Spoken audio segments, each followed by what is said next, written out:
Hello दोस्तों, vocab 24/7 में मैं विनय कुमार आपका बहुत बहुत स्वागत करता हूं। दोस्तों, आज हम पढ़ने वाले हैं 22 अप्रैल 2020 की वोकैबलरीज़ को। और डेली की तरह हम इसमें 10 वोकैब्स अपने कवर करते हैं, साथ ही साथ उनके सिनोनिम्स और एंटोनिम्स को भी बहुत ही अच्छे तरीके से पढ़ते हैं और याद करते हैं। तो चलिए शुरू करते हैं अपने पहले वर्ड से। दोस्तों, आज का जो हमारा पहला वर्ड है वो है हमारा ओवर आर्चिंग। ओवर आर्चिंग का मतलब होता है दोस्तों कि एक तरीके का बहुत ही ज़्यादा इम्पॉर्टेंट वर्क, ठीक है, जो हमारे लिए बहुत ही ज़्यादा इम्पॉर्टेंट होता है, ठीक है, वो हमारे लिए क्या होता है, ओवर आर्चिंग होता है। इसे हम बोल सकते हैं व्यापक, ठीक है। तो याद रखिए क्या होता है इसका मतलब, इम्पॉर्टेंट होता है, बहुत ही ज़्यादा महत्वपूर्ण होता है, ठीक है। और हम यहाँ पर इसको देखिए क्या कह सकते हैं, इसके अगर सिनोनिम्स की बात करें, सिनोनिम्स होता है इसका प्लानिटरी, ठीक है, और दूसरा होता है वर्ल्ड वाइड, ठीक है। पहला सिनोनिम क्या था, प्लानिटरी है, और दूसरा क्या होता है, वर्ल्ड वाइड। एंटोनिम की बात करें, एंटोनिम होता है हमारा कंपोनेंट और इंडिविजुअल, ठीक है। तो एंटोनिम मैंने आपको बता दिया। और ओवर आर्चिंग का मतलब होता है अति महत्वपूर्ण या व्यापक। इस तरीके से आप इसको याद कर सकते हैं। और इसका सबसे पहली बात तो देखिए, स्पेलिंग बहुत आती है, मतलब जब आप इसको एग्ज़ाम में देखते हैं तो वहाँ पर इसके स्पेलिंग मिस्टेक में भी वर्ड आ चुका है, तो इसको याद रखिए। और कई बार आया हुआ है, तो ये हमारा अच्छा वर्ड है, इंपॉर्टेंट वर्ड है, ओवर आर्चिंग, ठीक है। अब देखा होगा आपने, ठीक है, जैसे कि आपने देखा होगा कि जो हमारी पृथ्वी है वो एक लेयर से ढकी हुई है, ठीक है, और उस लेयर का होना क्या है, बहुत ही ज़्यादा महत्वपूर्ण है, इम्पॉर्टेंट है। तो उसने हमारी लेयर को ढक रखा है, यही है, क्या है, ओवर आर्चिंग है। और देखा होगा आपने, जो प्लैनेट है वो अपने आर्क पे, ठीक है, मतलब एक्सिस पे मतलब घूमते रहते हैं। और वो घूमने का, अगर वो नहीं घूमेंगे तो क्या होगा, ये भी मतलब एक्सिस नहीं होगी तो ये क्या होगा, बहुत ही बेकार होगा। तो एक्सिस भी बहुत ही ज़्यादा वहाँ पर इंपॉर्टेंट है, और इसी को हम बोलते हैं प्लानिटरी, ठीक है। इसी चीज़ को याद कर लीजिए, प्लानिटरी होता है इसका मतलब। और यहाँ पर क्या है, ये ओवर आर्चिंग है, ठीक है। तो ध्यान रखिएगा कि ओवर आर्चिंग और प्लानिटरी में थोड़ा सा फ़र्क है। अब अगला जो है हमारा वर्ड है इम्पेरियल, ठीक है। इम्पेरियल का मतलब क्या होता है, देखिए इसे इम्पीरियल भी बोलते हैं, ठीक है। इम्पेरियल और इम्पीरियल दोनों सेम है। और इम्पेरियल का मतलब होता है शाही, ठीक है। तो याद रखिए शाही होता है इसका मतलब, तो राजाओं वाला शाही है। और आप इससे भी याद कर सकते हैं, ठीक है। तो इम्पेरियल का मतलब क्या होता है, शाही, ठीक है। अब यहाँ पर क्या होता है, शाही जैसे आप कह सकते हैं राजा रानी भी कह सकते हैं सिंपल वे में। और इसके सिनोनिम्स होते हैं रॉयल और स्टेडली, ठीक है। तो रॉयल और स्टेडली याद रखिए बात। और एंटोनियम है इसका कॉमन और प्रोबेबल, ठीक है। कॉमन और प्रोबेबल दोनों इसके क्या है, एंटोनियम है। आपने देखा होगा, ठीक है, ये कौन है, क्वीन है, ठीक है, ब्रिटेन की, ठीक है, प्रिंसेस है। तो याद रखिए। अगला है हमारा ट्रूप्स। ट्रूप्स देखिए क्या होता है, ये होता है वन वर्ड सब्स्टिट्यूशन का वर्ड, ठीक है। ट्रूप्स बहुत बार आता है और बच्चे इसको गलत कर देते हैं। ट्रूप्स का मतलब होता है एक बहुत ही बड़ी संख्या में जो सैनिक होते हैं उनको हम ट्रूप्स बोलते हैं, ठीक है। तो जब सैनिकों की संख्या क्या होती है, बहुत ही बड़ी संख्या में होती है, तो उसे ट्रूप्स बोला जाता है। और इसे सिनोनिम्स की बात करें, सिनोनिम्स होता है इसका आर्म्ड फोर्सेस और कॉम्बेटेंट्स, ठीक है। कॉम्बेटेंट्स दो इसके क्या होते हैं, सिनोनिम्स होते हैं।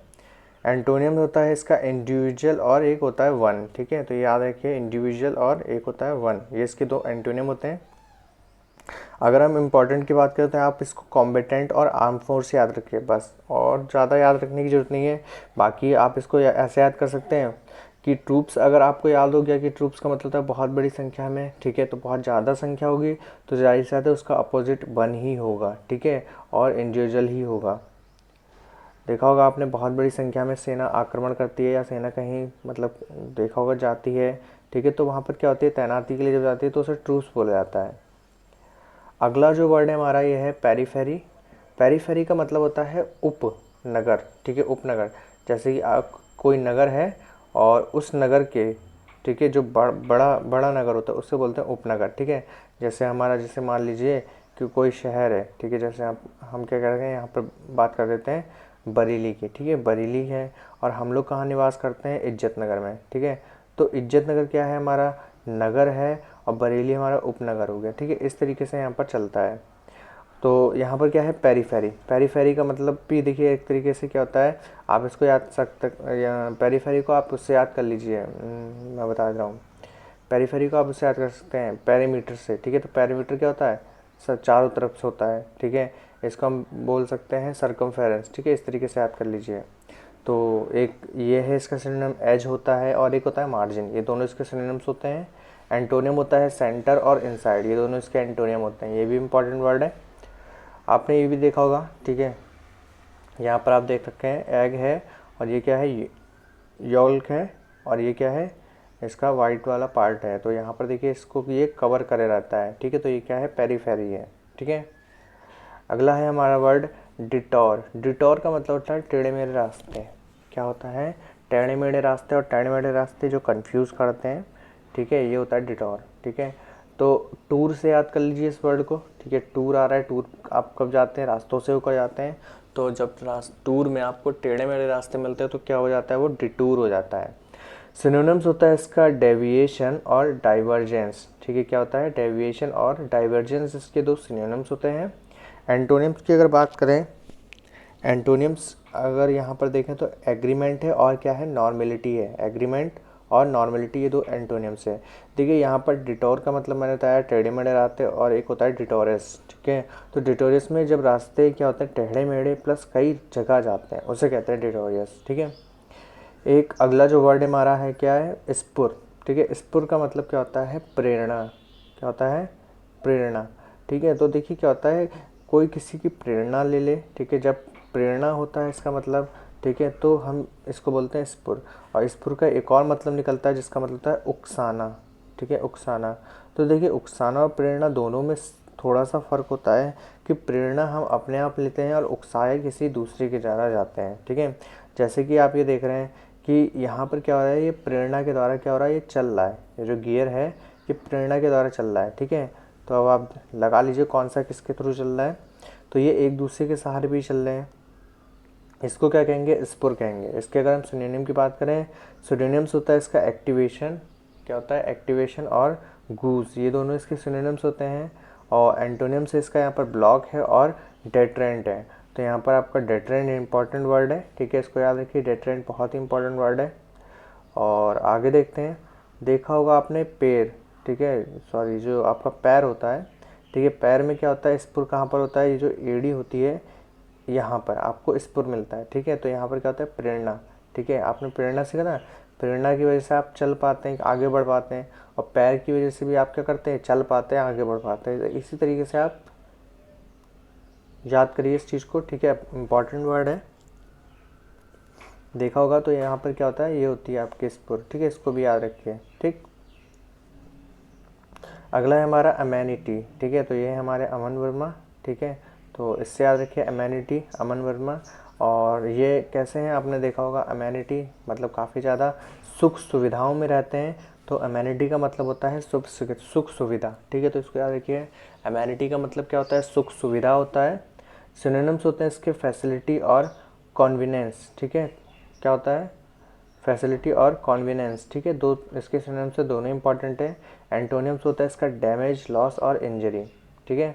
तो अच्छा वर्ड है ये भी, और इसका मतलब बहुत ही इम्पॉर्टेंट है और काफ़ी ज़्यादा एग्जाम में आया हुई है, ठीक है। तो इसको याद रखिए, सुख सुविधा, ठीक है, कौन लेता है, अमेनिटी, अमन, ठीक है, अमन वर्मा से याद कर लीजिए इसको। और आगे देखा होगा, जब सुख सुविधाएं होती है तो आपको देखिए क्या मिलता है, एक तो अच्छा खासा घर मिलता है, साथ ही साथ सारे प्रोडक्ट आपको यूज़ करने को मिलते हैं। तो इस तरीके से आप याद कर सकते हैं, ठीक है। ये भी क्या है आपका एमेनिटी, और ये सुख सुविधाएं आपको ऐसे बड़े बड़े होटल्स और जो आपके लॉज हो वहाँ पर आपको मिलता है, ठीक है। अगला जो वर्ड है हमारा मैनुअल है। अगला वर्ड कौन सा है हमारा, मैनुअल है। मैनुअल का मतलब होता है नौकर, ठीक है, मैनुअल का मतलब होता है नौकर, ठीक है। और ये खासकर जेंट्स के लिए यूज़ होता है, ठीक है, किसके लिए, जेंट्स के लिए यूज़ होता है मैनुअल, ठीक है, क्योंकि देखिए यहाँ पर मैन होता है, ठीक है, तो इसको याद रख सकते हैं। तो जेंट्स के लिए होता है मैनुअल, इसका मतलब होता है नौकर, ठीक है। इसके अगर दो मैं वर्ड्स आपको बताऊँ तो एक होता है आपका वैलेट, ठीक है, वैलेट भी याद रखिए, और दूसरा होता है बेल बॉय, बेल बॉय, ठीक है। तो ये दोनों वर्ड इंपॉर्टेंट है, बेल बॉय याद रखिए और वैलेट, दोनों ही इंपॉर्टेंट है।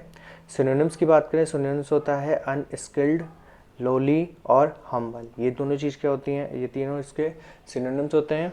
और यहाँ पर अनस्किल्ड इम्पॉर्टेंट है, एंटोनियम में हाई, मोरल और स्किल्ड, ये तीन इंपॉर्टेंट हैं। तो देखिए यहाँ पर इंपॉर्टेंट वर्ड्स आपको मैंने बता दिए, ठीक है। और देखा होगा आपने नौकर, ठीक है, तो यहाँ पर वो था ठीक है। मैनुअल का मतलब मैंने आपको क्या बताया था, मैनुअल का मतलब होता है नौकर, और नौकर कैसा, जो मैन हो, ठीक है।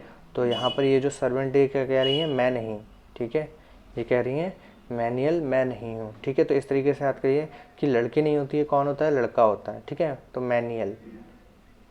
अगला जो वर्ड है हमारा है डेपिस्ट, ठीक है। डेपिस्ट का मतलब होता है पेंटिंग बनाना, ठीक है, चित्रित करना, ठीक है। हम इसको बोल सकते हैं सीधे सीधे, यहाँ लिखा है पोर्ट्रेट, ठीक है। इसको भी अच्छा वर्ड है, इसको भी याद रखिए। और दूसरा जो इसका मीनिंग निकलता है, दूसरा मीनिंग निकलता है कि शब्दों में वर्णन करना, मतलब किसी की बातों को शब्दों में वर्णन करना या उसे चित्रित करना, दो इसके मीनिंग और निकलते हैं। अब जैसे कि अगर हम इसके सिनोनिम्स की बात करें, सिनोनिम्स होता है इसका डिस्क्राइब, डिटेल और रिलेट, ये इसके क्या होते हैं, सिनोनिम्स होते हैं। एंटोनिम्स होता है इसका हाइड और कनकील, ठीक है। हाइड और कनकील इसके दो एंटोनिम्स होते हैं, दोनों अच्छे इंपॉर्टेंट है, दोनों अच्छे और इम्पॉर्टेंट एंटोनिम्स हैं, इसको भी याद करिए। और अच्छे वर्ड हैं जैसे कि मैं आपको बताता हूँ डेली अपने इस वीडियो में। तो मैं चाहूँगा प्लीज़ आप वीडियो को लाइक कीजिए और चैनल को सब्सक्राइब कीजिए। अपने जितने भी दोस्त हैं उनको बताइए कि हाँ वोकैब पढ़ाई जाती है और बहुत अच्छे तरीके से पढ़ाई जाती है, ताकि वो भी चैनल को सब्सक्राइब कर लें, ठीक है। अब आपने देखा होगा, ठीक है, ये देखिए क्या है, यहाँ पर एक पेंटिंग है, ठीक है, जो बहुत ही क्या होता है अच्छे तरीके से बनाई गई है। और इस प्रकार की पेंटिंग काफ़ी ज़्यादा चीज़ें क्या करती हैं, जाहिर करती हैं, कुछ बताती हैं, काफ़ी ज़्यादा शो ही होती हैं, ठीक है। तो ये चीज़ याद रखिए। अगला है हमारा ड्वेल।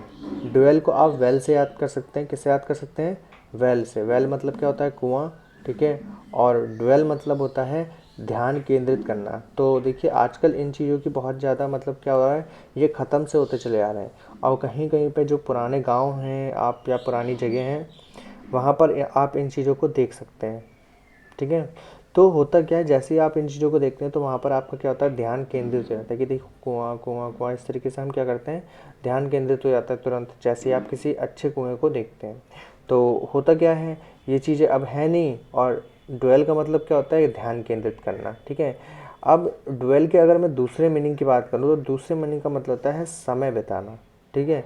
जब हम इसका मीनिंग समय बिताना लगाते हैं तो समय बिताने का मतलब होता है डिले, किसी काम में देरी करना, ठीक है। तो डिले और ड्वेल याद कर सकते हैं, ठीक है। तो जैसे कि यहीं से जब पानी ले लेने जाया करते थे लोग तो काफ़ी ज़्यादा समय बीतता था, ठीक है। पहले जाना होता था, फिर वहाँ पर इसको रस्सी से पानी खींच के फिर घर पे वापस लेके आना होता था। तो यहाँ पर क्या होता था, समय बीतता था।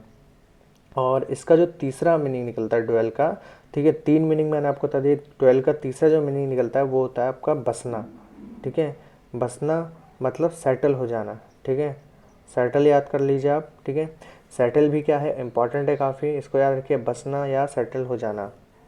तो यहाँ पर मैंने आपको ड्वेल का तीन मतलब बताया, एक तो ध्यान केंद्रित करना, ठीक है, दूसरा बस जाना, तीसरा समय बिताना। तो तीन मीनिंग मैंने आपको बताया यहाँ पर, और तीनों ही बहुत ही इम्पोर्टेंट है। जब आप बात करते हैं, ठीक है, के मतलब ध्यान केंद्रित करने में, तो वहाँ पर याद रखिए कि अपनी ओर ध्यान केंद्रित करना, स्पेशली फॉर वन सेल्फ, ठीक है।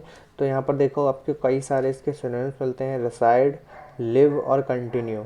एंटोनिम्स होते हैं इसका मूव, एडवांस और कंप्लीट, ये क्या होते हैं, इसके एंटोनिम्स होते हैं, ठीक है। अच्छे वर्ड हैं, इसको याद करिए। आपने देखा होगा जब कहीं आप देखते हैं कि सुनसान इलाके में केवल एक घर होता है तो वो क्या करता है, आपका ध्यान केंद्रित करता है, ठीक है। इस तरीके से आप इसको याद कर सकते हैं। देखिए यहाँ पर ये घर क्या है, अकेले बना हुआ है, ठीक है, और इसमें कुछ लोग बसे हुए भी होंगे और वो क्या कर रहे हैं, ध्यान केंद्रित कर रहे हैं। या आपने देखा होगा कभी कभी कुछ लोग ऐसे घरों में समय बिताने के लिए आते हैं, ठीक है। तो ये सब क्या है, एक ही वर्ड से शो हो रहा है। अब बात करते हैं हम अपने रिवीजन की। रिवीजन में देखिए सबसे पहले हमने पढ़ा था अपना ओवर आर्चिंग। ओवर आर्चिंग का मतलब होता है व्यापक, व्यापक मतलब अति महत्वपूर्ण, ठीक है, याद कराया था मैंने आपको ओवर आर्चिंग। फिर था हमारा इम्पीरियल, इम्पीरियल का मतलब था शाही, ठीक है, राजा रानी से याद कर सकते हैं इसको। फिर अगला वर्ड था हमारा ट्रूप, ठीक है, ट्रूप्स मतलब होता है सैनिक, ठीक है, सैनिकों का जत्था, ठीक है, इसको याद कर सकते हैं। पेरीफेरी का मतलब होता है उपनगर, ठीक है, उपनगर, या हम कह सकते हैं बाहरी कवच, ठीक है। डिटॉर का मतलब होता है घुमावदार चक्कर, बहुत ज़्यादा चक्कर जो होते हैं, ठीक है। स्फुर का मतलब होता है प्रेरणा, ठीक है। और अमेनिटी का मतलब होता है सुख सुविधाएं। मैनुअल का मतलब था सेवक, ठीक है, और ये मैनुअल जो होता है वो जेंट्स नौकर के लिए लगता है, मैन सर्वेंट के लिए लगता है। डेपिस्ट होता है चित्रित करना, किसी चीज़ को चित्रों में बताना।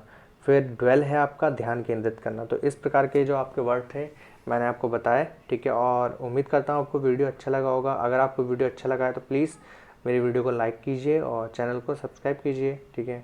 और साथ ही साथ कमेंट करके बताइए वीडियो कैसा बना है। अब मिलते हैं अगली वीडियो में, तब तक के लिए बाय बाय।